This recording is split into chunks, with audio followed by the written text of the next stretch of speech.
Jai Shri Radhakrishna. Welcome to संगीताच kitchen. कशा आहात तुम्ही सर्वजण? मस्त आहात ना? मस्तच राहा. चांगले चांगले पदार्थ बनवत राहा आणि खात राहा. तर मी आज छान अशी मस्त अशी झणझणीत अशी सुक्या बोंबीलची चटणी बनवलेली आहे. आणि बोंबीलचे सगळे पीसेस मी असे बारीक असे कट करून घेतलेले आहेत चटणीसाठी. आणि इथे मी उभा कांदा चिरून घेतलेला आहे. आणि कांदा, हिरवी मिरची आणि लसूण याची अशी जाडसर अशी पेस्ट बनवून घेतलेली आहे मी. तर चला तर आपल्या रेसिपीला मस्त अशी सुरुवात करूया आपण. तर पातेली मस्त अशी गरम झालेली आहे. तर त्याच्यामध्ये हे असे बोंबील बारीक कट करून घेतलेलं आहे ते टाकून घेतलेले आहेत मी.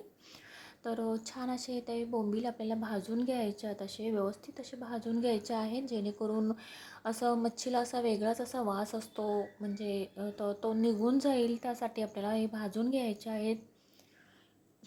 आणि बोंबील असे चिरून घेतलेले आहेत मी, असे 2-3 असे पीस करून घेतलेले आहेत. बारीक असे कट करून घेतलेले आहेत बोंबील मी सगळे.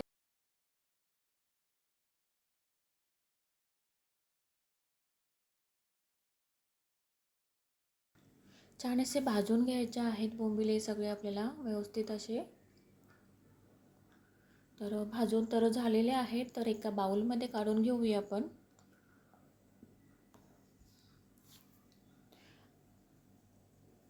आणि ह्याच्यामध्ये गरम असं पाणी टाकून घ्यायचं आहे, जेणेकरून बोंबील छान असे सॉफ्ट होऊन थोडेसे सॉफ्ट होतील.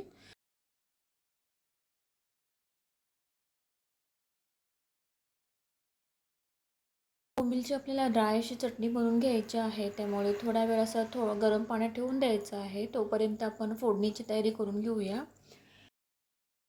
फोडणीसाठी पातेली तर मी गॅसवर ठेवून दिलेली आहे. तर त्याच्यामध्ये 1 चम्मच असं तेल टाकून घेतलेलं आहे मी. आणि त्याच्यामध्ये आपण कांदा जो चिरून घेतलेला आहे तो टाकून घ्यायचा आहे. छान असं परतून घ्यायचा आहे कांदा आपल्याला.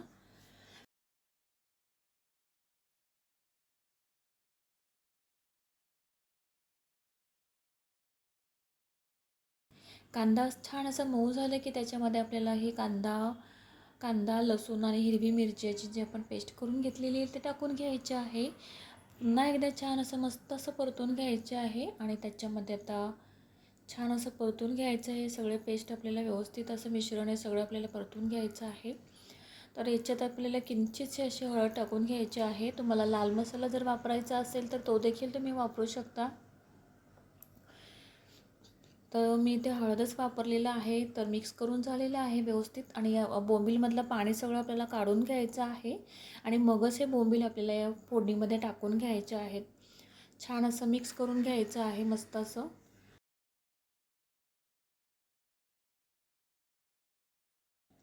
आणि किंचित असं मीठ टाकून घ्यायचं आहे आपल्याला इथे. चवीनुसार आपल्याला इथे मीठ वापरायचं आहे.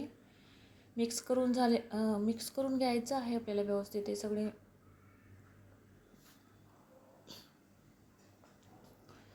तर तर थोड्या वेळासाठी आपल्याला झाकण देऊन ठेवून द्यायचं आहे आता. आणि प्लेटवर थोडंसं पाणी ठेवून दिलेलं आहे, जेणेकरून आपले जे बोंबील ठेवलेले आहेत आपण ते करपणार नाही किंवा खाली असे चिकटणार नाही, लागणार नाही. त्यामुळे प्लेटमध्ये असं आपल्याला पाणी ठेवून द्यायचं आहे थोड्या वेळसाठी.